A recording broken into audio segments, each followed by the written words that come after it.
watch it regardless.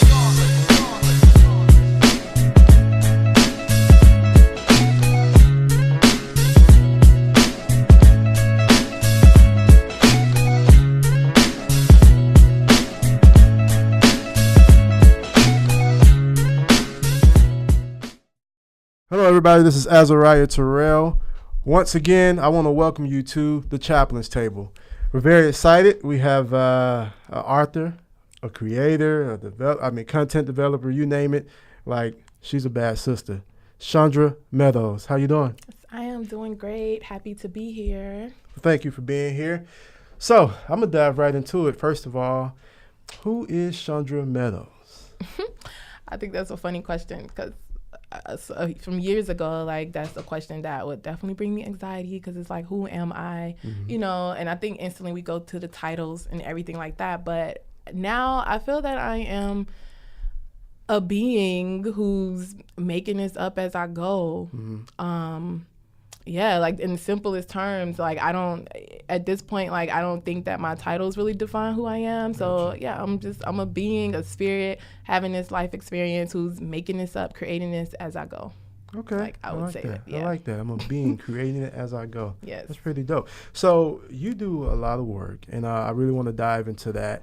And then we'll get into some of the practices you do yourself. But can you just tell, for those who don't know what you do, what it is that you do and how you do it, and your creative energy and genius, I call it, around all of what you do. Right. Thank you for that. And I am an author and I am a content developer. And with the content development, I basically write copy for websites, social media, and basically help brands, businesses, people who may need that service to, go on your website, bios, about sections, things like that. Right now, I'm currently in the midst of a rebrand, and I'm transitioning to incorporate more spirituality and creativity into my work. Mm-hmm. So I'm actually in the process of creating an agency, which is called CMCX Agency, that's more focused around helping founders, CEOs, executives to better, basically to optimize themselves and just become better when it comes to creating spiritual and self-management practices to just help personal and professional development. Okay. So, yeah. All right, cool. So now are you working with, I know you said CEOs, and is it just those caliber people, or it's like somebody say, hey, I want to be a CEO one day. Do you deal with them, or you got to already somewhat be established, or?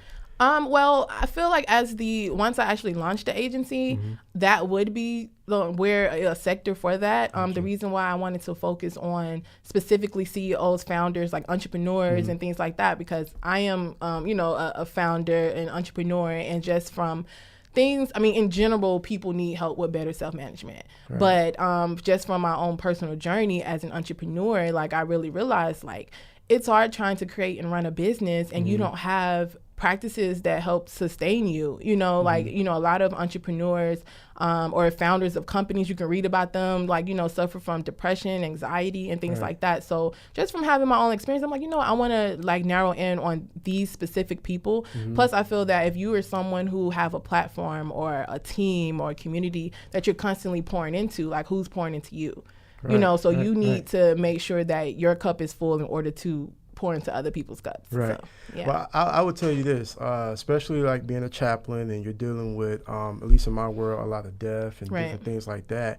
That is very hard to do. And hard to find someone who, who cares for the caregiver. Right. But I want to just piggyback a little bit. You start talking about a little bit of your experiences that kind of have led you to this point. Do you mind, of course, I would like to get a little deep here, but do you mind just sharing either one or two experiences that come up to mind that have gotten you to thinking like you think now? In terms of self-management? Or even have you ever dealt with yourself, depression or this anxiety or... Yeah, I have dealt with, I also have been working to change my lingo around this, because instead of saying I have anxiety, anxiety is something that I have had challenges with. And depression is also something that I have experienced before. And so, when I'm able to think about like what were the root causes of those things, it really came from a space of, within me, not having self-management, not, having, I guess, like just being grounded and balanced within myself. And just having those experiences, because even with anxiety, typically comes from you in your head thinking about the past or thinking too far ahead into the future. Like you're not present in the moment, and you're getting anxious and about what has happened or what's about to happen. And it's like it's really us making it up. And to me now, I'm able to realize that I feel like it's a waste of our imagination to do that. So now I'm working on using my imagination for things that are more beneficial to me, and more progressive. And so because experiencing that is not fun, and it ends up making you way less productive, and then you end up diving deeper into it, because if you're someone who's goal driven or ambitious and you feel like, oh well, I'm depressed and I can't do my work, and it's just you're just falling deeper, it's just a rabbit hole of despair, I feel. And that's just so I have experienced that to answer your question. Okay Now I want to follow that up with something you wrote in a blog you did on medium.com, and I'm gonna read, and I quote, you stated, "Self-care for the sanity of the professional." That was the title of the blog. You stated, "Most of us are an experience away from the insane asylum. The minds and spirits of many of us who have decided to enter the rat race are pretty fragile. The rise in depression, anxiety, and suicide rates for professionals is alarming." Now, what the heck does self-care even look like these days? And I think that is a pretty powerful quote. It's like you do feel like you're in the same asylum sometimes. Like, I mean, you're waking up, you're doing the same pattern every day, and it's like, what time do you even have to put into yourself? So what does that look like to you, self-care? Well, I would say first, as a disclaimer, self-care can look different for everyone. Like, I feel like self-care is, first of all, it's a self-care. So it's like you caring for yourself the best way you think, you need to care for yourself. And, we may require different things. So for me personally, self-care sometimes look like taking a bath and just having some alone time. Sometimes it looks like me just listening to music. Sometimes it looks like going to sleep, getting rest. Sometimes it looks like hanging out with friends, doing something that's not work related. Sometimes it looks like reading a book, so it just depends on how I use it is like, okay, well, whenever I just go off of how I feel, like, and I feel like what you need if you listen to yourself. So it's moments when I know I need rest, and it's like, well, instead of resisting that, and no matter how many deadlines I have, like, just learning to honor that is self-care, like honoring what your body is telling you. Because I feel like for me, like, I know a lot of times I have like disregarded the feeling, because I am a person that's like, okay, I have a million and one things to do.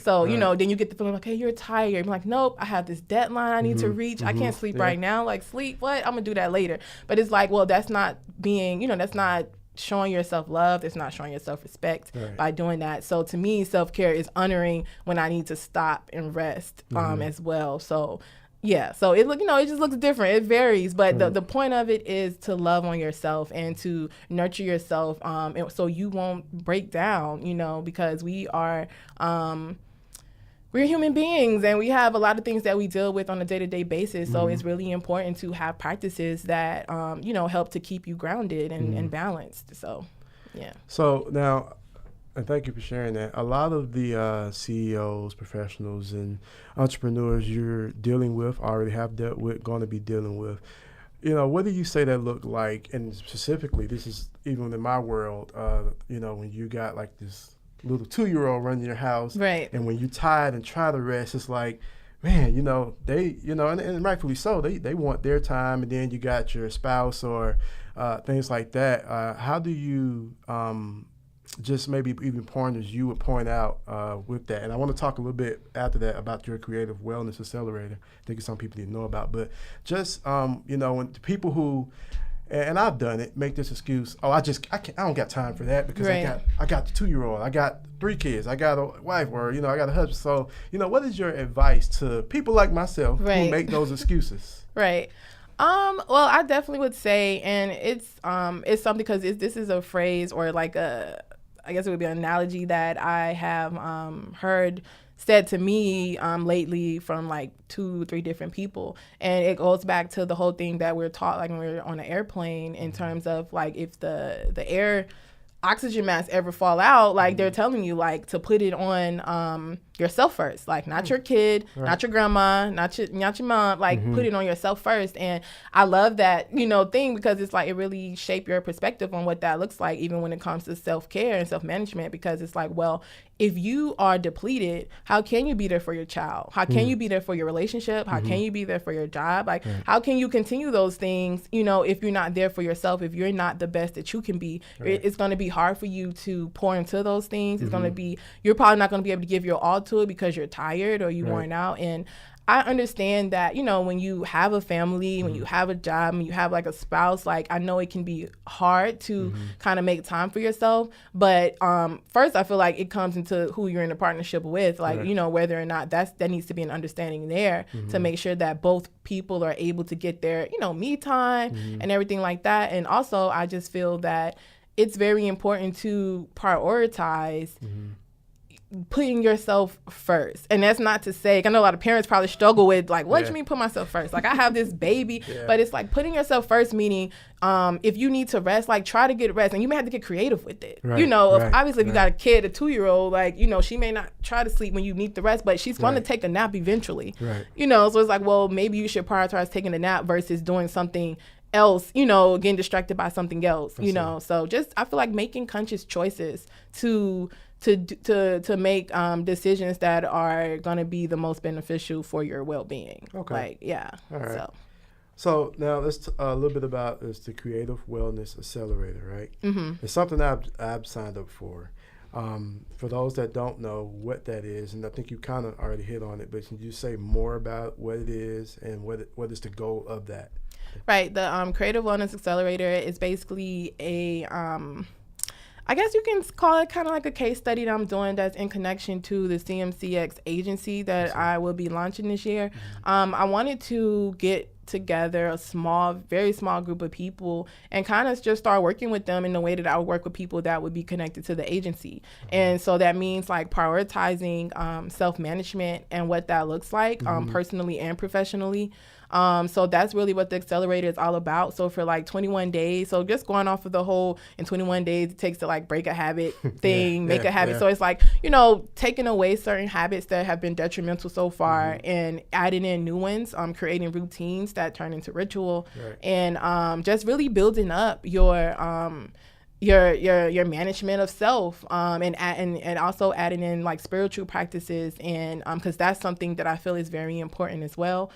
So incorporating that and just helping people to optimize themselves and really live life in the best way that they can. And I know like that's like on social media, like living your best life, like that's like a thing that's like extra trendy, and I know it kind of has lost like what it really means, but to me living your best life is like being your best self, like feeling good within, like just feeling good about yourself, being your own kind of happiness, being content with like where you are in your life, being happy with the path that you're on, being grateful, having a lot of gratitude, and I feel like all of that kind of plays a part into self-management too, like just being good with who you are and where you stand, So now we was talking a little bit about this off thing. I wanted to kind of bring it into this conversation.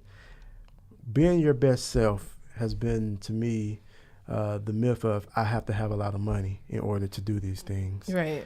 How can you explain or share with people just like you don't have to have all this money in order to get to this point? Because it seems like when you talk about the rat race, once I get the money, then I can be a happy person. Once I get the money, then I can go be healthy, and even if it's pulled from your own experiences, just, how do we debunk that myth?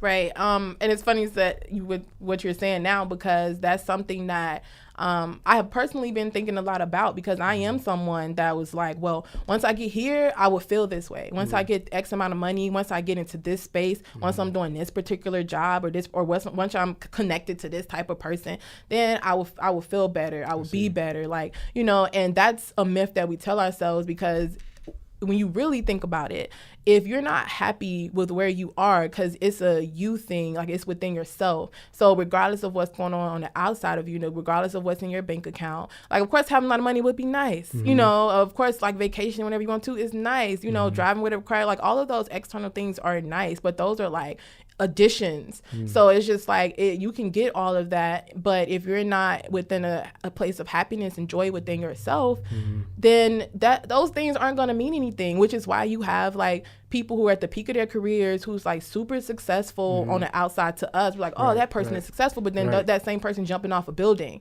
and then everyone's like, whoa, like they were successful, like why would they want to take their lives? Because they did not cultivate like that peace and joy within. So I feel like that's important, and also to just be present in the moment, to enjoy. I was just talking to someone about this today, like being able to enjoy the process, because it's like you feel we spend so much time looking on where we're going and just looking at where we're going, and we're not paying attention to all of the magical experiences that are happening while we're getting there. And then once we get there, we don't remember how we got there. And then we there looking around, and then you still find yourself sad or not feeling fulfilled. And it's like, well, first of all, you wasn't cultivating relationships. You wasn't having fun. You wasn't enjoying the moment. You wasn't present in like the makings and creations of your life. Like you was just focused on getting to this one point. And then you at the point, and now what? Like, where do you go from there? And that's something I had to like really sit with myself, because I am someone who's like, well, when I get here. But I'm like, well, why can't I feel happy now? Why can't I find joy now? Why can't I find peace now? Why can't I work on cultivating that in my right now? And I feel like that's really important. So, yeah. Now, you are the oldest of 8. Yeah, there's 8 of us. And where in Chandra's life did you start being able to hear your own voice? That makes sense? Like, yeah. Growing up, I mean, you're all this, and so I'm asking this question because I've had a lot of people say, well, I got to take care of too many other people before I can take care of myself. Like, how did you start hearing your own voice of me taking care of me and finding yourself when you're dealing with those type of things? Right. It's so crazy because I think it's funny how the universe brings up like the same thing from different people, because earlier today when I was talking to my spiritual advisor, Dr. Krista Jones, shout out to her, but we was talking a lot about that as far as like putting yourself first and not feeling like you have to take care of everybody else before you and putting yourself last. And so well, I feel like my voice has always been there. I have a very strong voice. So I feel like my voice has always been there, but because of just like the space that I grew up in, as like always having to share, always having to like, it's never about you, like it's about everyone. Like we have a tribe of people living in this house, everyone's needs is there. And then me being the oldest, it's kind of like, well, you have younger siblings that's going to get priority over like, what you have going on and stuff like that. And so I feel like I have struggled with, I guess, finding out what I want and putting myself first. And it's something that I didn't really realize that it was an issue for me. And then when you think about, certain things that happen in your childhood and stuff, like I have been called selfish before in my life, when I was younger, in terms of like me choosing to do something that I want to do, and then being called selfish, as a kid, it's like, what, selfish? Like I don't want to be selfish. I feel like I'm a loving person. Like I love people. Like I don't want to be looked at as like the bad person. And then I feel like I carried that with me. And then even from my relationships, intimate and like just friendships, I feel like I have constantly, even if I wasn't like choosing to put other people before me, it was like I was just, I guess, thinking for them in terms of like, well, I don't want them to feel this way, so I'm gonna do this, or I'm gonna behave this way, and then just adjusting myself to that which is very problematic, because number one, like, why are you living for other people? Why are you worried about other people think or feel in terms of like what you're doing that's comfortable for you, And so that's something that I really had to like focus on. So now my voice is even louder. And I realized that it is something that, even though it's always been there, it was something that I've always struggled listening to. Like, I've always heard it, but I didn't always listen, you know, in terms of like, you know, this is what I should be doing. This is the path I should be taking. Like, I give a million and one reasons on why I shouldn't take it, or if it's too uncomfortable, I'm like, why would I do that? Like, that's weird. Like, I don't want to do that. It doesn't feel right, you know. But now I'm learning to listen to that voice. And I don't even call it voice. Like, I mean, it is myself, but also I guess that's like the voice of the universe, the voice of God, the voice of my spirit that's really leading me into, you know, into the spaces of feeling like joyful and, you know, peace and grounded in my truth. Like, listening to that is really, you know, what I should have been doing all along. So, yeah. So, and that going like to your spiritual practices and spirituality. First of all, in your words, what is spirituality to you? I think spirituality is connecting to your mind, body, and soul. I feel like forming that connection, being in having those things in alignment, I feel like it's spiritual, because it's like, how can you not be spiritual and have your mind, body, and soul aligned? Like, I feel like that's really what the mission is in life. Like, I know in life, it's like, I know we have our individual stuff, you know, in terms of like, oh, you want to get this accomplished and you have these goals. But I feel like once someone is able to align their mind, body, and soul, like in this life experience, you know, I feel like that instills a certain power within yourself. And I feel like it's definitely rooted in spirituality. And so just connecting to yourself, connecting to the energy that is around us, the life source that flows through us, like connecting to that, I feel like is spiritual. And whatever practices you want to have outside of that is, you know, based off of whatever the person want to do. Some people go to church, some people have crystals, some people just walk outside in nature, some people read a book. You know, those practices is whatever that is for you. But ultimately I feel like spirituality is connecting to the source of like who you are. Okay. Yeah. All right. And so on that same line of talking about spirituality and connecting to who you are, one of the questions that I often ask myself, and I've had people ask, especially doing this chaplain stuff, is what do you feel is the purpose of the human experience? I feel like back to, I guess it's still I feel like this experience is a spiritual experience. And I feel like, like connecting to yourself, I feel like is why we're here. I feel like we all have missions or purpose, you know, to like individual, like, you know, things that we are specifically here to maybe be a part of or to do. But I feel like the purpose of the human experience is to just live, like, you know, and we wouldn't even need to reconnect to ourselves if initially us coming into this world like bordered that, like that we're already whole, we're already complete, we're already perfect, and we're already connected.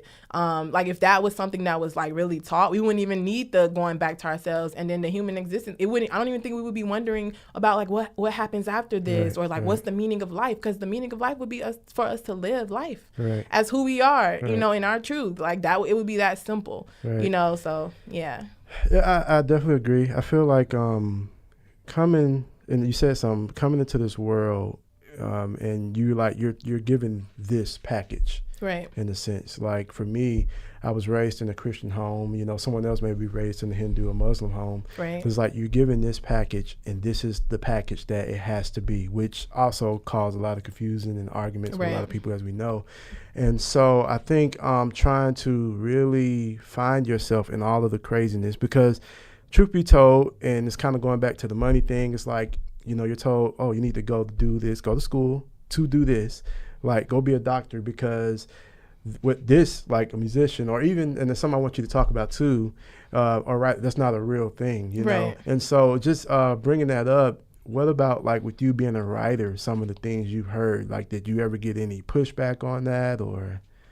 Yeah, like, any artistic or liberal thing is automatically, because this society was created for workers. I mean, so if anyone who breaks that mode and go outside of that, it's like, I mean, now it's more acceptable, you know, but it's like, what, you about to do music? Like you about to write? Like, what? That's not real. That's a hobby, you know? So I definitely, when I decided I wanted to be a writer when I was 11 or 12. So I remember like going to some family members and saying like, yeah, I'm going to school to be a writer, like being super excited about that and being told that I'm just like being laughed at and said I'm gonna have a lot of hungry nights. And I'm just like, dang, like, wow. Okay. But me being me and being stubborn, I was like, okay, well, I'll be hungry, but I'm still gonna be a writer, or whatever. Yeah. But even, hearing that, I mean, it does something to your spirit. It's just like, dang, like if the people that I respect and love don't believe in me, like what does that say? So, yeah, what question did you ask? I don't know if I went away from it. I know No, you're on the path. You're on the path. No, I think you're on the line. I was just saying, even as a writer, the pushback you've seen. Because, Well, no. Oh, okay, cool. Well, I'm really appreciating you for one, because I think, and the whole point of this is speaking your truth. And I don't think a lot of people are able to do that. I think that people are faking the funk, if I could call it, like on, and you see a lot of people even now trying to come out more. But the fact that you are actually saying it, putting these things together, like different programs, are just for people, I think is very brave and good and needed. And, and so, I mean, we're almost gonna wrap up soon, but just to the little girl out there who, and little boy or just a little child who have a dream but is afraid to chase it and is afraid of what other people even have told you, that you're gonna have a lot of, hungry nights. And even to me, fighting against what media and what TV is showing them, like this is the only way you can do it. Like, what is your advice to them, and what would you tell them? Right. So if it's a little child, like first I would address the parents, and I would tell the parents to let your child be a child and let your child discover life for themselves. Like, I know it's going to be hard to like just let your child discover, but that's the only way they're going to be able to stay connected to who they are without watering that out or silencing that, So I would say that first to the parents. And to the little child, like I would definitely say that do you, because we're all making this up. Like your parents don't have all the answers, your pastor don't have all the answers, your teachers don't have all the answers. Like we are all making this up. And as you grow and become older, like you realize that, like, dang, like I thought like these people had it figured out. And it's like, it's not no instruction manual on how to live this life. Like we are all co-creators, we're co-authors, we're writing our story as we go. And I think more people need to realize that. Like it's not a set standard you need to live by. Because we don't have all the answers. Like we really don't. We sure think we do.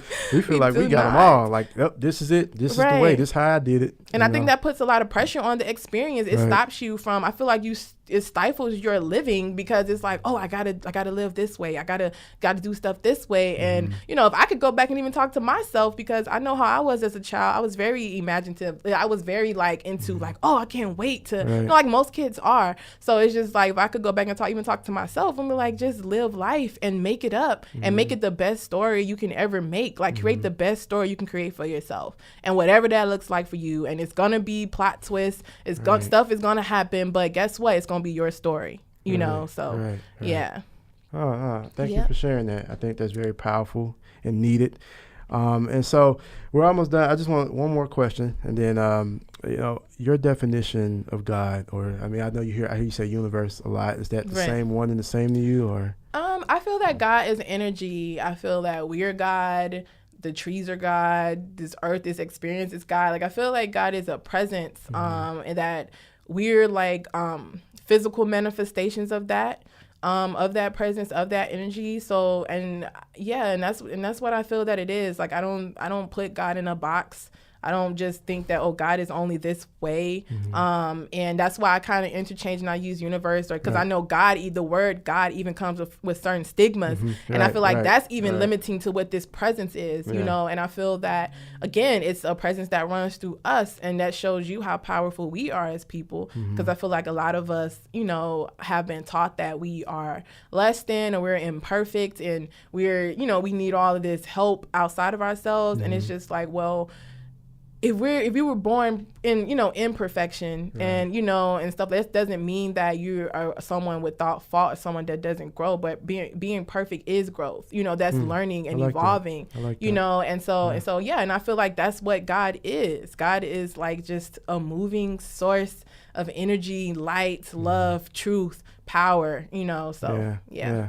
There you have it. So how can people follow you? How can people do, your whole thing you got going on? My website is chandrameadows.com, and on Instagram it is CMCXPERIENCE, which is CMC Experience.